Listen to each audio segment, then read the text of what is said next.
I cut the wood, I hammer all the pieces in, and then, after a few hours, you get like a 3D model. And I did have some people that were like, "Oh, why do you want to start the page? Oh, it's not that big." And I was like, "I don't know, I just want to try it. I want to have everything organized on one thing, even if it doesn't kick off." And that was like during COVID. So obviously in COVID, we're all bored. We needed something to do. We couldn't leave the house. If you love something, create a page for it. Hello, Gabe. Welcome to We Are Mentally United podcast. We are so excited to have you here today for this long-awaited conversation and tell a little bit about the craft that you do and all that goes into it, as well as speak to you a little bit about how you care for your wellness. So, for those who might not know you, briefly introduce yourself and your background, please. Okay, so my name's Gabriel. I'm from Miami. I'm a teacher. I do sixth grade business, but on the side, I do have an art business where I create designs and cartoon characters, mainly using only sewing thread, like for your clothing. So what I do is I cut the wood, I hammer all the pieces in, and then after a few hours, you get like a 3D model using only like strands of thread or yarn, however you call it. And then I do events and conventions too, but I mean that's kind of like a little side hobby that turned into like a business on the side. I enjoy it. Incredible. And how did you first discover string art and how did you get into that field of art in the first place? So it kind of came along. I'm very into like comic booky, cartoon, Pokemon type vibes, and I've always had the idea of like filling in objects using other objects. So like for example, the first idea I ever had was like using cotton balls and like filling in the image using only cotton balls. Obviously, that doesn't stick on wood very well. My next idea was rubber bands. They were too thick. So then what's thinner than rubber bands is thread. At first I kind of used yarn like for crocheting, but then it got to the point that I had to do more like very detailed images like eyes and teeth and stuff. So then I kind of had to switch to very thin thread where that's where the normal sewing thread, like for the machines, came in. And then ever since then, it's been just picked up, started doing shows and stuff, and getting orders here and there, and then it just kind of like lifted off. And that was like during COVID. So obviously in COVID, we're all bored. We needed something to do. We couldn't leave the house. The idea kind of came. I did one piece. I was like, oh, let me see how this goes. And then I gave it to my friend. Eventually he said he showed his friend whatever and he ordered something, and then ever since then I posted it on my Instagram and it kind of kicked off, and it hasn't stopped since. So it kind of like turned into, oh, let me try this, and it kind of just like propelled forward, and it just never really, it didn't stop. And it was so cool to see like the different things that people started ordering and stuff, and I was like, it just became so much fun on the way there. And then 5 years later, almost, I think almost six now, in August or September, yeah. Still going strong. That's so Yeah. incredible to hear that and so inspiring too to, hear something that you're passionate about, something that you created, and you are able to, propel it forward, like you said, into a business and something that communities and other people can also be involved with and take a piece home. Um, so I saw some of the videos of you like making these. Is it for the most part a process done by hand? Yeah, so the entire thing is done by hand. So I do cut the wood myself with a machine in my backyard. Um, like I'll buy a big sheet of wood and then I'll cut into pieces. And then I'll paint the wood myself. I hand draw the pieces on.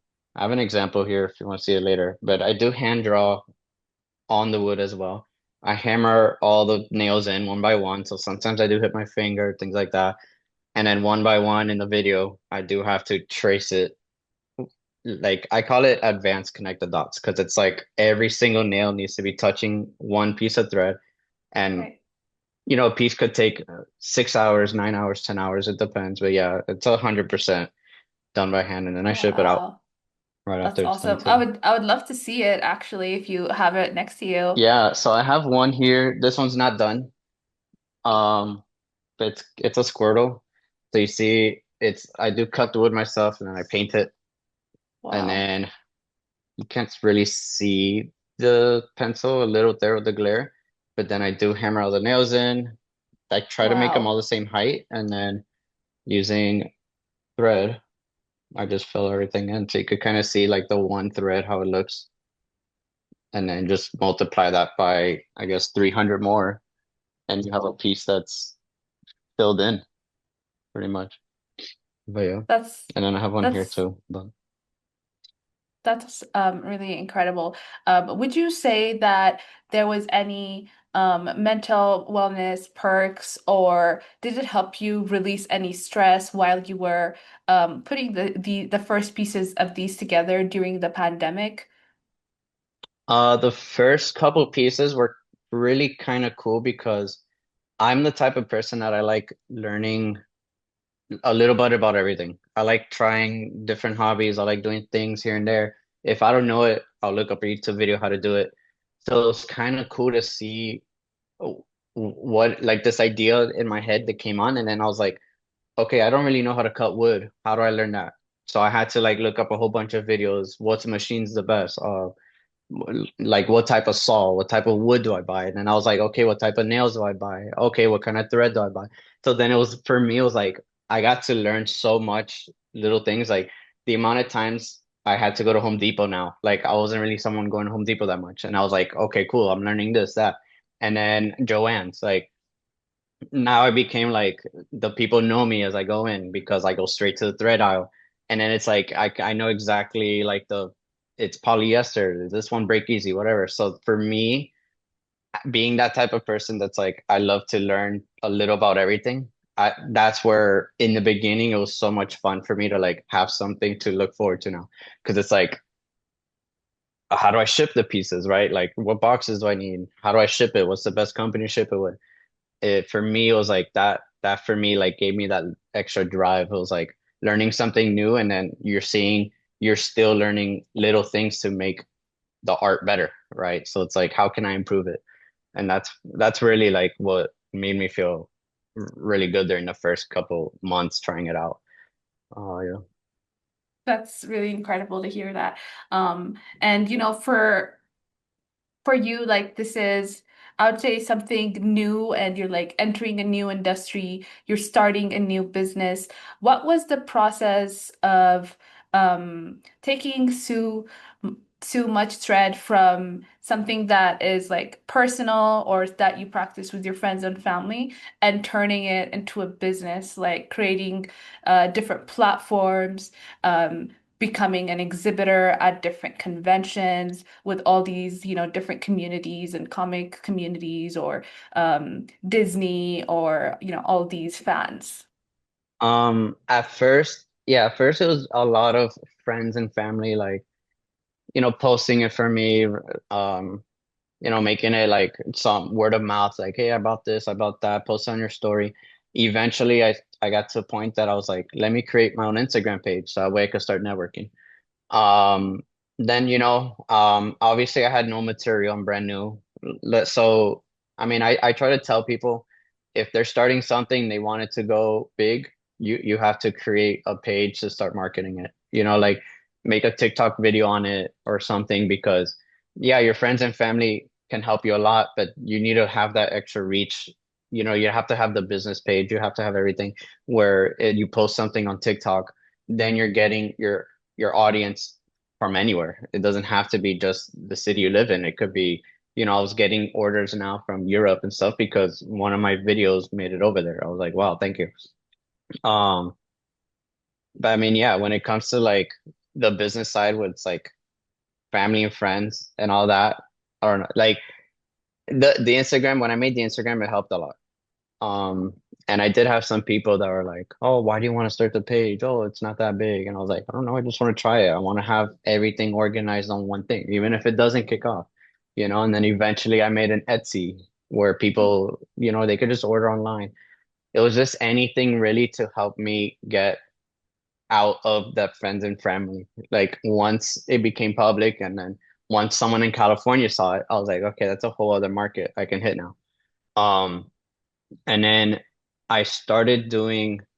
the conventions. I was invited because of the page. One person reached out to me and they're like, "Oh, we want you to do a convention and we want to invite you." And I was like, "Oh, I've never done a convention, right? I don't, but I want to try it because that's great networking. Now I can actually hit people that are visiting a venue and everyone there is going to be a stranger." So it's like when it came to turning it into a business, it was like now I'm hitting an actual marketplace. Like I'm hitting customers that want to spend money to see something different. And I was nervous, but at the same time, the part of me that loved to learn, I was like, how do I display my pieces now? I had to build a display behind me. I had to make sure I knew all the numbers, the Venmoing, how all that worked. Like what pitch would I give?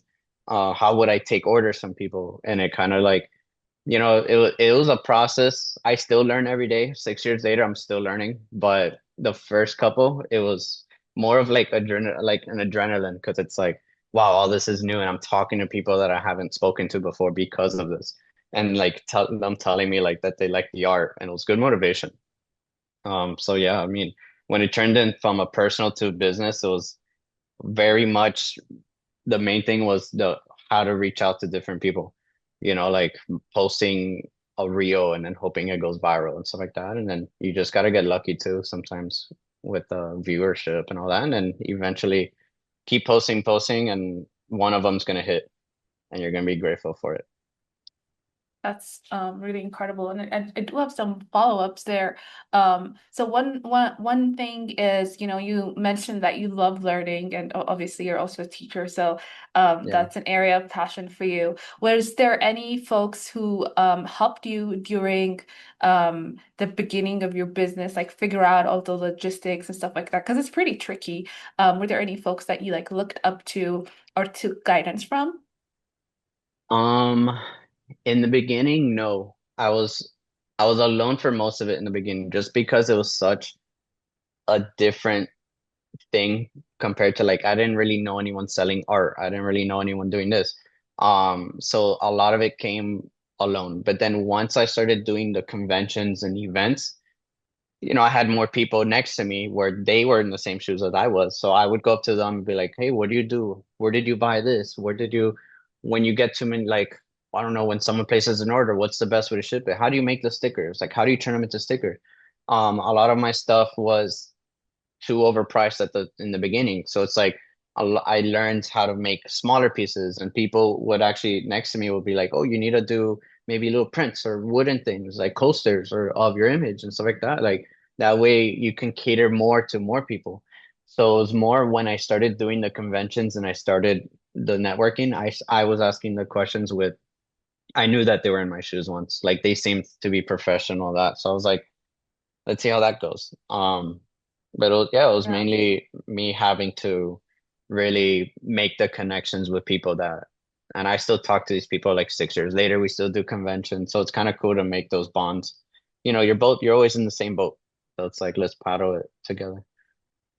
Absolutely, absolutely. Thank you for sharing that. And yeah, I always for us folks who are kind of starting new businesses or like new opportunities, I always feel it's really good to talk about these things because I feel like it's a challenge that we all have, and there's something to be learned just from talking about it and from amplifying it like we're here, but also sharing your experience about how people within the community support each other.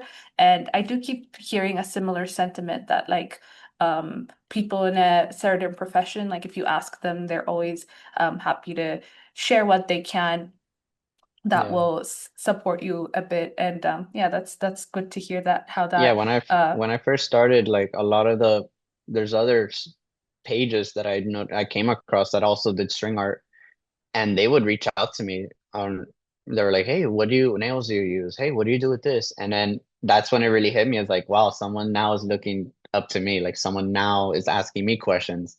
And when I was the one that was asking questions, so it's kind of cool. But I was like, yeah, here's what I do. Here's this, that. I and I'm trying to give them the best advice I can. A lot of what I do is labor, so I tell them, I go, if you have the 10 hours to do a piece, go right ahead. I know it's hard. People have tried it and people have failed, but I mean, if you can, if you can do it and you have the patience and you find it to be relieving, then yeah, go for it. Definitely. Yeah. And you're hard to get a hold of, so now I know it's because you're spending 10 hours on a Eh, piece. Yeah, like I go to bed every night at like 1 a.m., probably just pushing out as much as I can.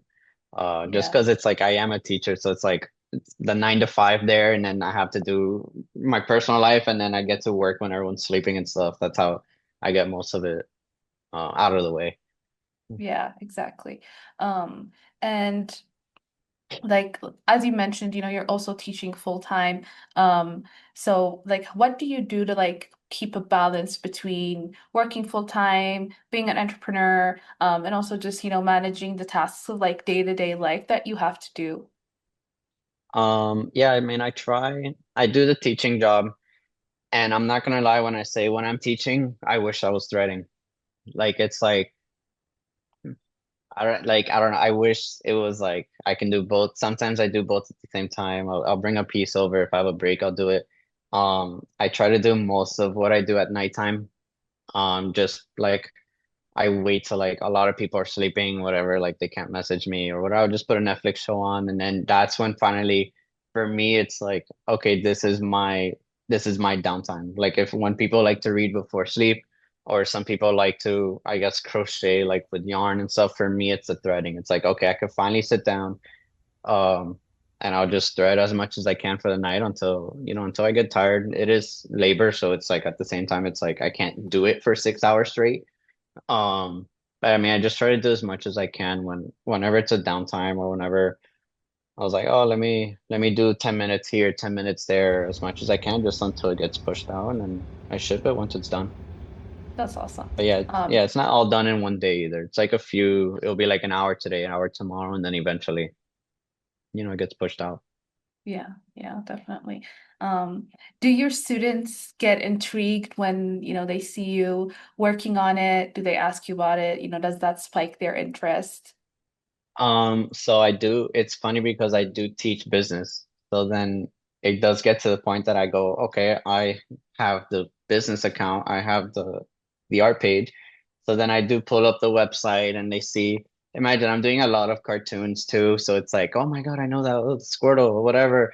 And then they're seeing something also that they've never seen before. So it's like cool to see like, wow, my teacher is not only my business teacher, but he also has another life outside of school. So that's what they like seeing. Like they're intrigued by anything. They're young. It is cool to see like their support and stuff. Like sometimes you get more support from the kids just from your own family because they're like they look up to you already, and then it's like, oh wow, he also does this. That's cool. It's super cool, outside of work. And he makes all these cool things, and it's cool to see like a teacher that actually like is into that. Like a lot of the teachers when I was a kid didn't talk to us about the cartoon characters. Like they didn't talk about like Pokemon or whatever. Now they know like since I make the art of it, they could be like, oh, I got this Pokemon. So I guess they like that a lot more. But yeah, they support. They see the TikToks and stuff, and they'll comment, oh, this is super cool, whatever. So it's cool to get that little extra engagement. It's cute to see like that they look up to you, and then they see the extra cool thing you do, and it's like even it's like a little bit cooler too. Um, but yeah, I mean, they like it. They enjoy it.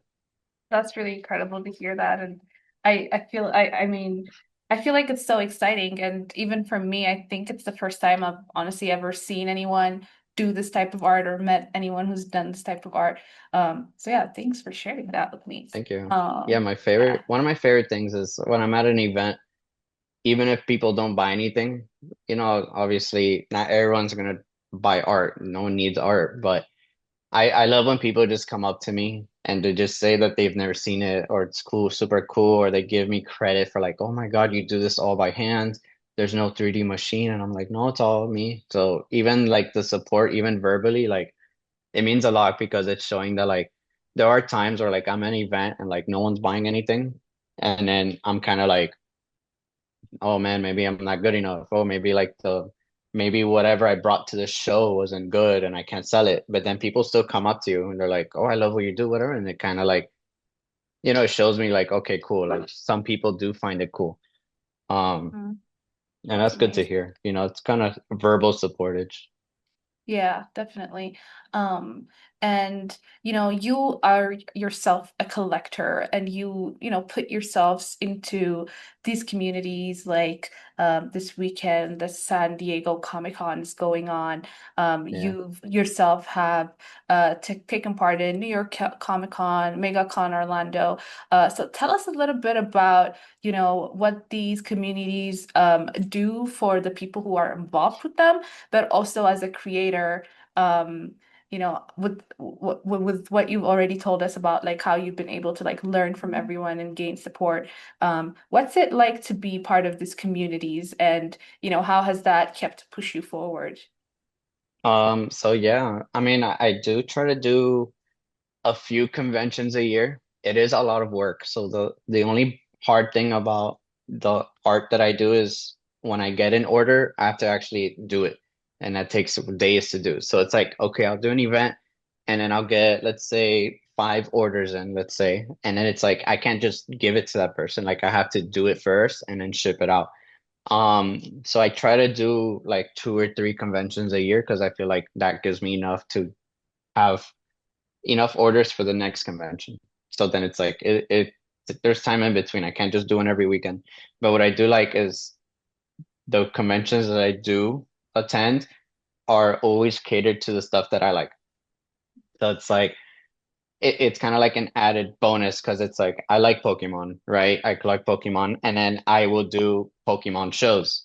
So it's like now I know that everyone in the show likes Pokemon. I like Pokemon. We can talk about that. And then they happen to order a Pokemon. And then for me, it's fun because I get to create the Pokemon. So it's like that's what it kind of helped also where it comes like less stressful and more of a like a hobby and stuff like that too, because I'm creating like a character that I really like. So then when I enter the events and stuff, I go into the events and now I'm seeing everything around me is stuff that I'm familiar with and things I like. So it makes it even more fun. So it's like I walk in, let's say with MegaCon, a lot of that stuff is comic book characters, celebrities, like Marvel stuff, and then, trading cards and all that. And it's like, okay, cool, this is really cool. And it'll give me ideas. Oh, maybe I could do that. I could do Deadpool. I'm seeing a lot of attention around Stitch now. So, so I'll do a piece on Stitch, and then you go to a convention and there's other people making Stitch art. So, you could talk to them like, oh, how did you get this idea and all this? Um, at first it was very hard. It was like you have to set up the table, buy all the supplies and stuff. But now it's kind of gotten to the point that you walk in and you already kind of see the same familiar faces of other vendors. For example, the first vendor that I've seen, you could still see them somewhere in Orlando or like somewhere in Miami. It's like we all do the same shows and it because we all like the same thing. So it's kind of cool to share that with them, going into the events. Absolutely, absolutely.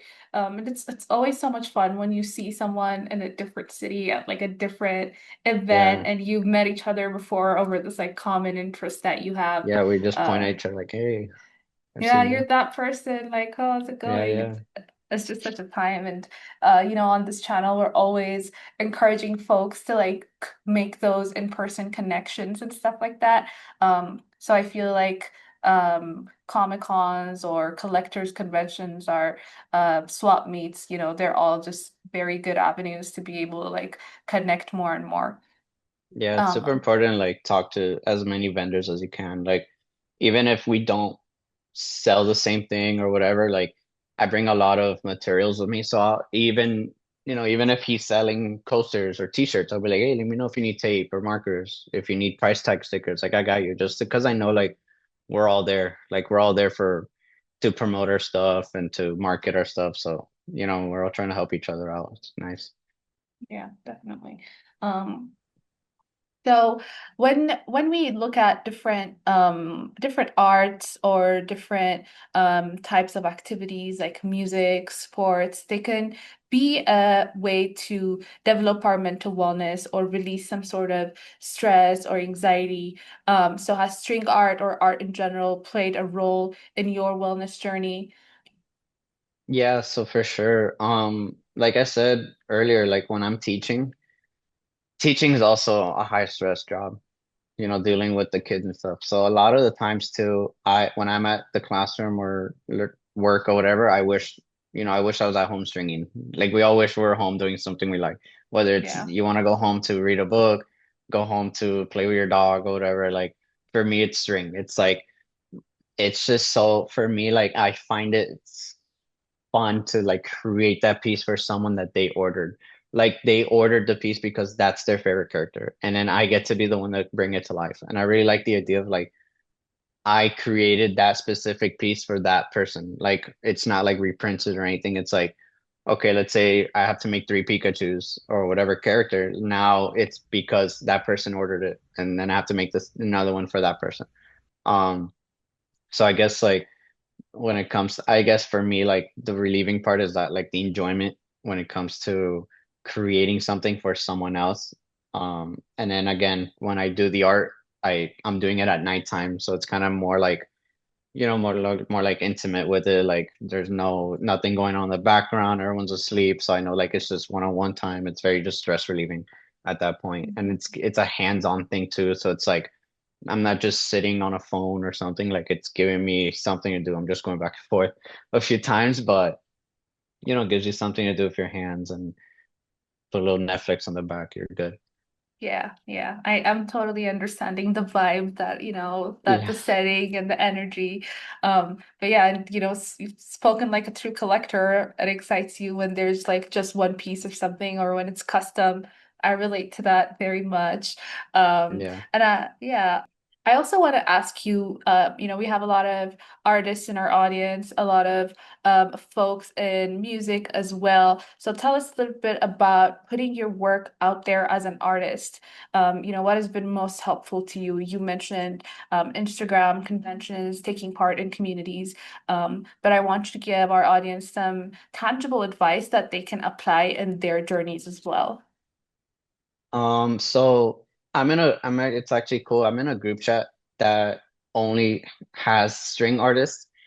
I think it has like maybe 11 people in it. Because string art, as you said, is not something you see every day. So it's kind of cool to see the like the little like it's people across. Like there'll be one in Minnesota, one in Miami, me, and then there's one in Canada.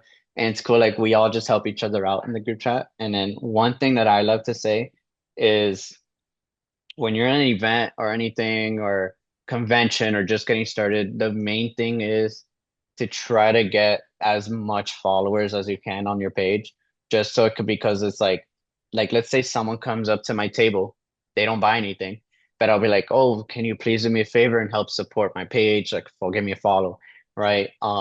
Because then it kind of it's like okay, they won't order it anything now, they won't do whatever, but then when they go home and they think of a gift for Christmas, then they can hit you up on Instagram. So I mean, I tell people it's really the only thing that's free. It's supporting whatever. You don't have to buy anything from me, but even liking my photos or commenting or sharing it, even just a follow, things like that, like it's free to do and it still means a lot to me because it's helping building the page. And then even if you don't order something, maybe your friend will. So any type of video you do, like even if it gets 200 views, um send it to your friends and stuff. They'll comment and that helps. But still 200 views, keep trying because you're always gonna get that one video that you never know will go viral and then it'll change everything. I was posting when I first started. I was posting almost daily and nothing was happening. And then finally on TikTok, I posted a video about Pokemon. It was my first Pokemon video and it ended up getting close to 1 million views. And then it was like, okay, this finally, like, it finally caught traction. People were following me and stuff like that, and just kicked on from there. So I guess like what I try to tell people is try to make that engagement with people, like have them follow your page, comment on their photos, show them that it's like you're an actual person too. Like I like to post a lot of memes on my page where it's like, it's just not only business, but it's like funny too. Like I want people to engage in my stuff, my stories. Um, and then people, I feel after a while, they don't buy the art, they buy you. So it's like if I'm talking to someone at an event, they probably have no interest in my art, but then when they're talking to me and they see like, oh man, this guy's really cool, he'll be like, okay, I want to support you, and it'll kind of turn into that as well. But no, it's a mix of like just keep. posting content, make sure people follow you, to help build a page and then have that engagement because people they support you. Even if they don't like whatever it is you make or whatever character you don't like, maybe it's too expensive. Eventually down the road they'll probably give you a tag or they'll put you in a giveaway or something and then they think about you. They see that you're still doing it every day and you're passionate about it. I've seen a lot of people where they create like t-shirt companies and they'll do it for 2 months and then they'll kind of stop posting or give up and it's like I can't order from someone if I see you just gave up in the first 2 weeks too. You have to keep on posting, keep on engaging. Um, and eventually, that person's gonna be like, okay, they've been along. I like their stuff. Maybe it's time to order something. And it just kind of comes along. That's really beautifully first. That's really beautifully put. It also, reminds me of this concept that like we're all humans first. So when you make a connection, you're not necessarily always making a connection with a product or a brand. You're making a connection with the artist behind the brand, the inspiration behind the Yeah. brand, and then the rest of it kind of builds after that. So that's really beautifully put. And you also bring up two important topics or keywords, which are like resilience and consistency. Which I really like to explore those. And especially with resilience, something that we bring up on our channel is like how over the years, people, especially younger people, I feel like don't have a very clear understanding of what how much resilience you require to like actually be successful in something or actually pursue something, to the end. And with the work that you do, not only are you consistent and resilient over a long period of time, you're also doing something manual. You're doing it by hand, and each piece takes a really, really long time to make. So what words of like advice or inspiration do you have for folks about resilience? You also work with students, so I'm sure you very clearly know what I'm talking about. Yeah, I mean, yeah, it just goes back to the whole being consistent mainly is like the whole thing. It's like I got to a point I stopped posting every day because I have to push out the orders and I don't really have time to post anymore. But even though I'm not posting, I'm still liking your stories. I'm still there in the background, like I'm still commenting on everything. Um, if I have a friend tells me, "Oh, I made this t-shirt company, I don't know what to do, whatever, like I haven't gotten any orders." I go, you need to at this point you need to give stuff out for free too. You need to build that connection with stuff. It's like I've given out so much free product to people, and in exchange, I go, hey, maybe you can post it on your story. Maybe you can, just give me a shout out, or if someone's having a wedding, I'll be like, oh, like I'll make your initials and you put it on your table, but like maybe just say that I made it, and it kind of helps a lot too.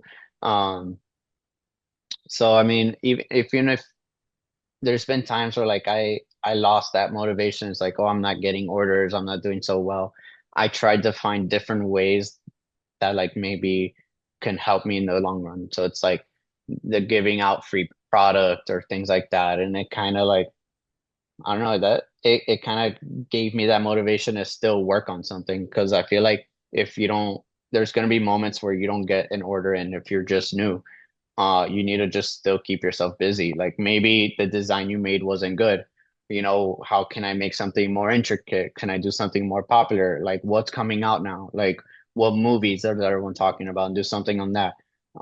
Like for example, here in Miami, we have stuff like um coffee is really big here. Bad Bunny. So it's like maybe do something on that and give it to your friend.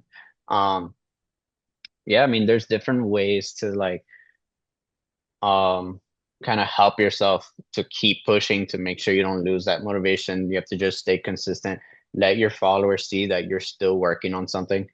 Because there's nothing, it's like, yeah, you make a page and you ask everyone to follow you at the first few weeks and then you give up.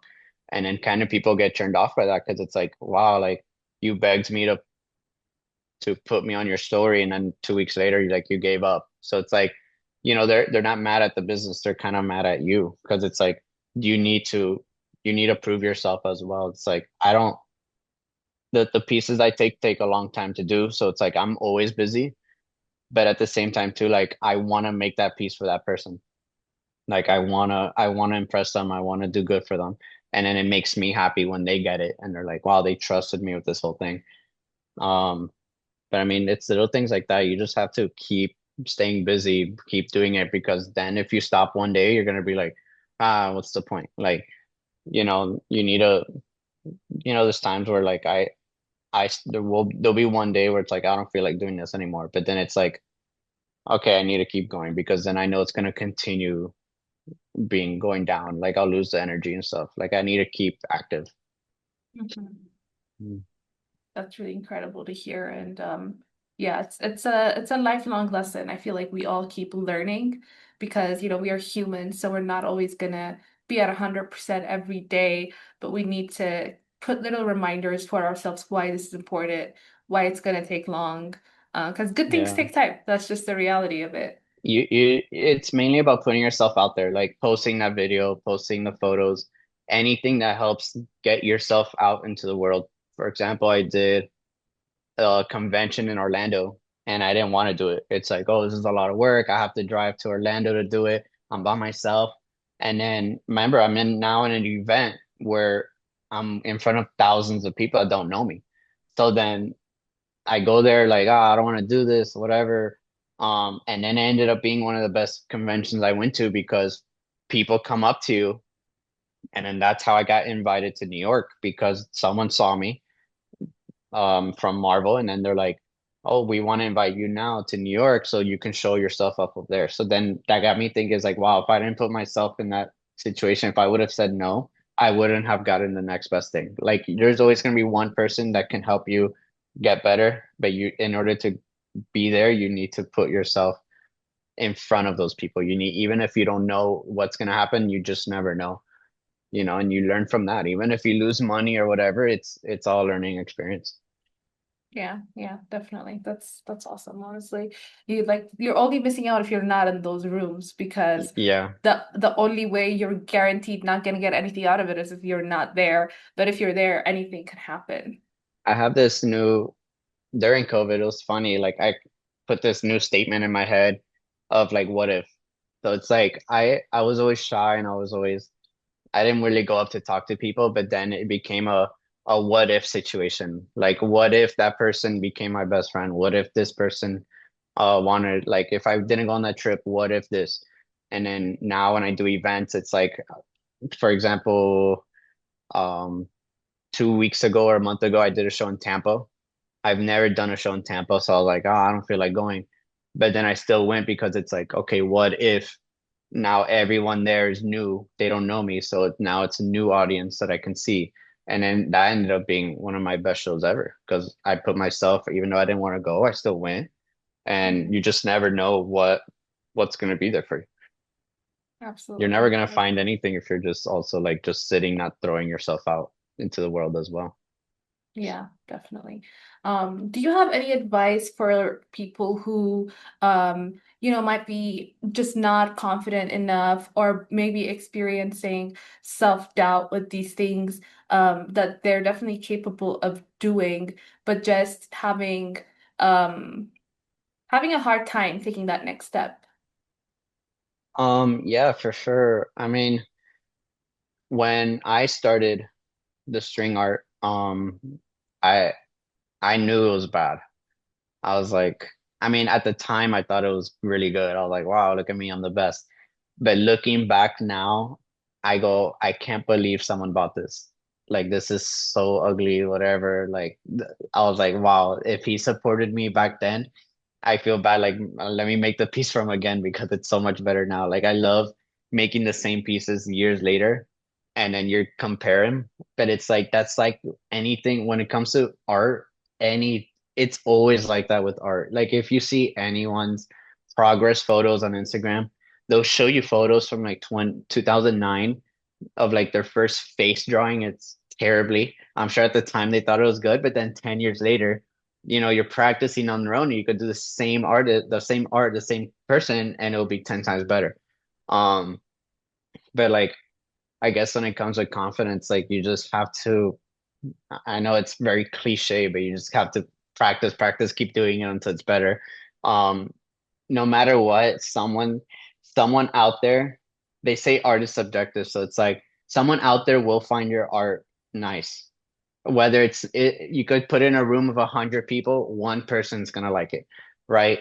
And it just takes that one person to buy it, post it, and then someone else will see it. Um, so you have to find the right person, even if it's not today or tomorrow, someone down the road will like it.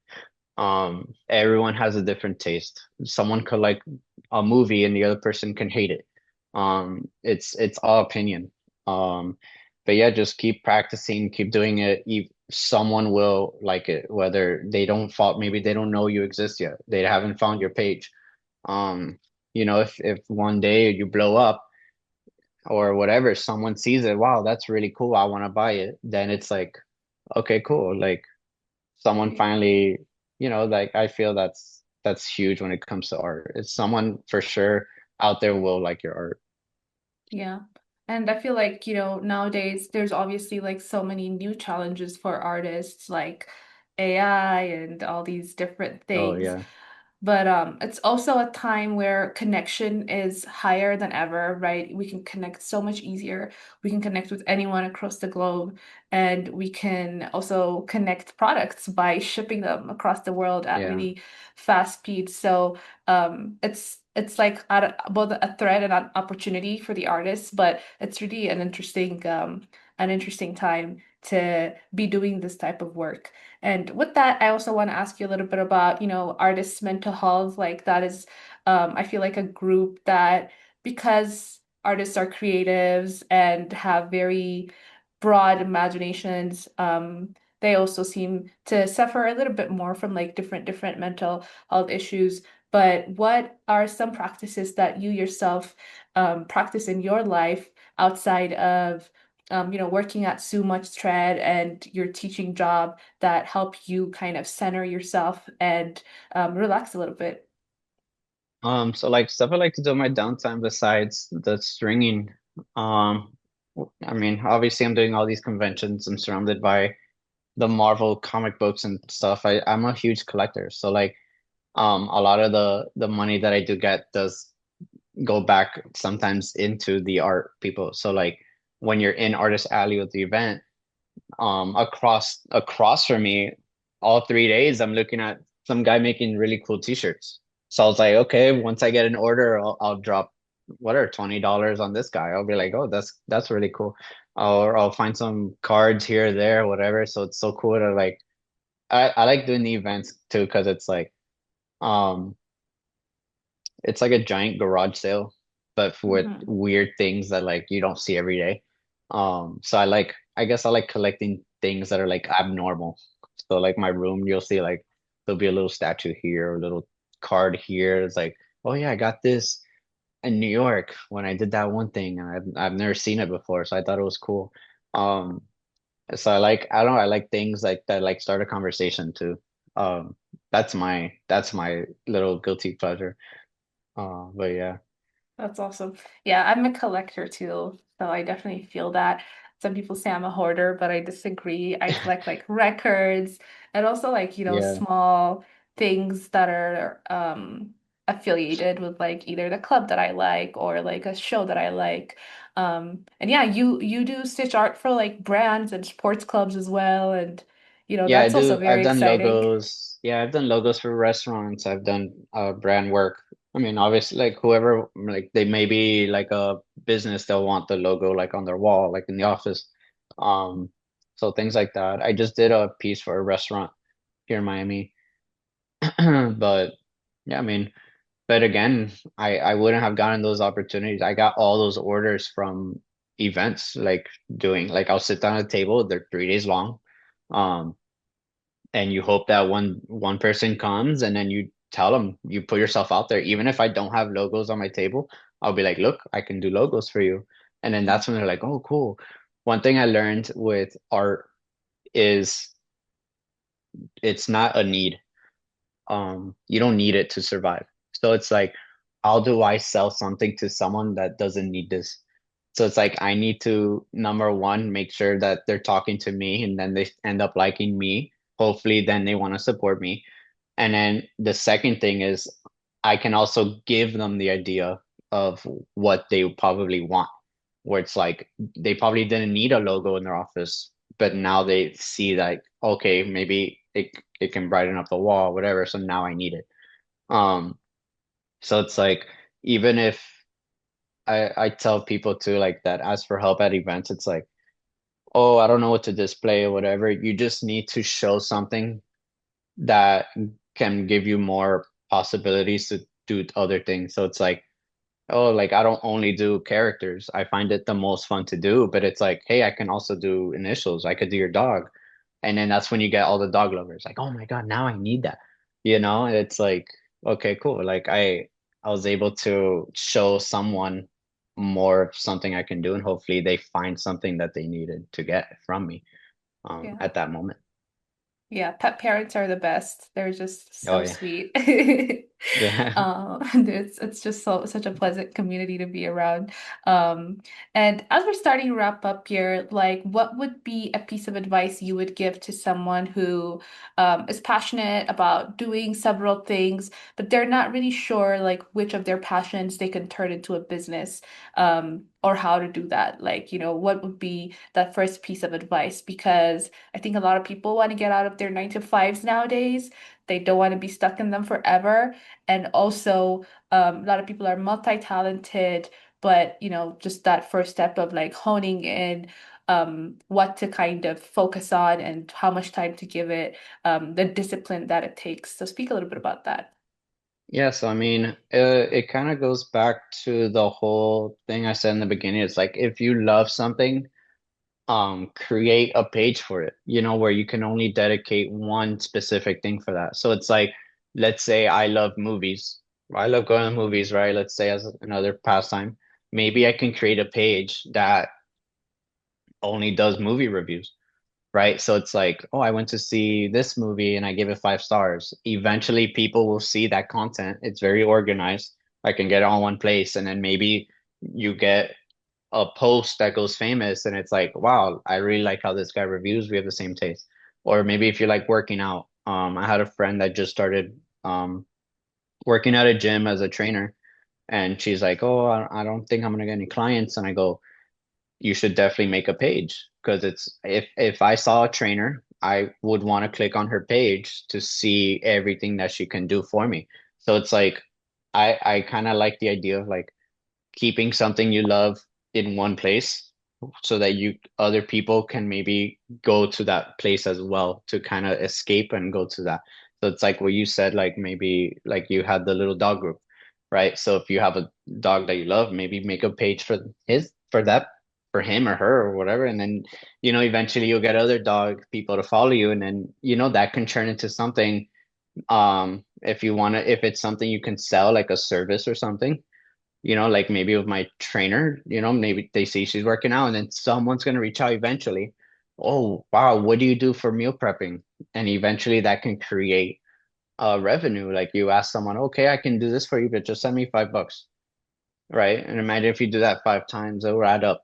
So I mean, for me, it's like um, I created the string page on my 5th month.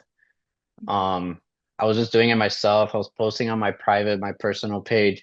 And then eventually I was like, okay, I have enough product where I think I can do a page just on my art stuff. And whoever wants to support it or whatever, they can go to the art page. That way it's like they know what they're getting. And then eventually that's when people started messaging me. Wow, I love that you did a Mickey Mouse. Can you make me a Goofy? And that's where it became more like, like, oh, of course I'll do that.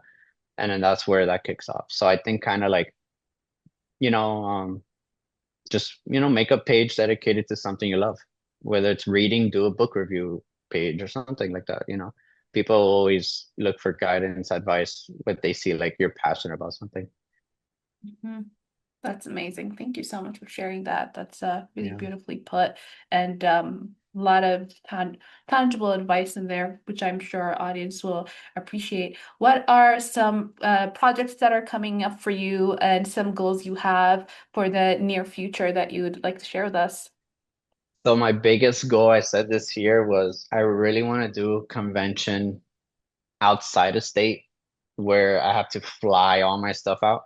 Um, I do a lot of shows in Florida because the thing about my stuff is I can't ship it because it's so much, it's wood and it's heavy and it's like it can break and all that. But I'm trying to learn different ways to go around that. So maybe like do smaller pieces or prints of it, like sell the prints for a cheaper price. Um, so I'm trying to do like a convention maybe like where I have to fly everything out to a hotel and do something like that because I do all the shows in Florida and now I'm at the point where it's like I go into a show and I've seen this person 4 times. So it's like I need to branch out a little more and do something else. I did one show in New York, but I had to drive out to that. So I mean, it did take a few days, but I want to learn how to fly out so that way I could do more weekend shows and just do a weekend here, a weekend there. And then now all those people are brand new. So that's like my biggest goal now for the next year or two, hopefully I can get to. That's beautiful. So much thread on tour. I hope you Yeah, make a right. stop here in Colorado. We have a lot of Oh, collectors and, fans I of love I love all these collectors. things. I Yeah. love Colorado. Great I place. think I think it would be great to pay us a visit sometime this year Yeah. or next year. Yeah. That way And we I could did do the want to, next podcast over not on Zoom in person. yeah, over by the mountains. That would be really Oh, cool. perfect. Yeah. And I want to ask you before we close, you've taken your pieces and even just recently, taken photos of Stitch with the creators, Marvel's creators. And what are those moments like? Is it exciting? It's so cool because it's like I created something and then it's like I want the creator of that image to see it. So what I do a lot too is if I go to an event, a lot of times they invite other guests. So like for example, you mentioned the original animator for Stitch would do an event. So I'll make a piece and then I'll kind of show it to him. And it's so cool because it's like I'm sure these people see art all the time. Like they see Stitch all the time, but it's still cool to see like their face where it's like, oh wow, you made this. You spent 9 hours on it. Thank you. And then I'll have them sign it, just to put it in my collection. Or I'll be like, oh, can I have a photo of you holding it? And then I'll post it. Cause it's like cool content where it's like, oh, cool, I made a Stitch, but look, it's even cooler because the creator of Stitch saw it. Yeah. Just as an example. But I do like a lot of Spider-Man stuff too, and then I'll show like the original comic book creators the stuff, and they enjoy it. They like to see other artists doing art. Yeah. So it's kind of like they see like they created the big art piece, like the Mhm. person created all these Spider-Man things and all that. They like to see the next generation continuing it too. So you always get nice little reactions from them when you bring the pieces over. That's awesome. Thanks for sharing that with me. Yeah, I just thought it was Yeah, such a full circle moment for, the piece and also artists in that space. I just thought it was really beautiful, so I had to bring it up. yeah. But tell people where they can buy your pieces, where they can find you, where they can follow you. So a lot of what I do is on Instagram. It's at so much thread, but it's so like SEW, like you're sewing something, with underscores in between. And then I just created a website, I think about 2 months ago. I haven't publicly announced it yet, but it's out there. So muchthread.com. So nice and simple. They can order there, or they can find me at an event. I love doing the mega cons, the New York Comic Cons. I'll try to do anime cons, little cartoon events. That's the best way to find me. I love just talking and meeting with people. Even if they don't buy anything I said, or come up to me and just say hi. I like talking to people. I'm behind a table all day. I want to talk to people. So it's fun to see do that as well. That's incredible, Gabe, and thank you for this amazing episode that has brought two of my favorite topics, business and art, together in Uh, one, and Thank you. collectors. So I'm sure our audience are going to enjoy it. But thanks so much for being here today, Thanks for having and I me. It appreciate you, of was a lot course. of fun. Thank you.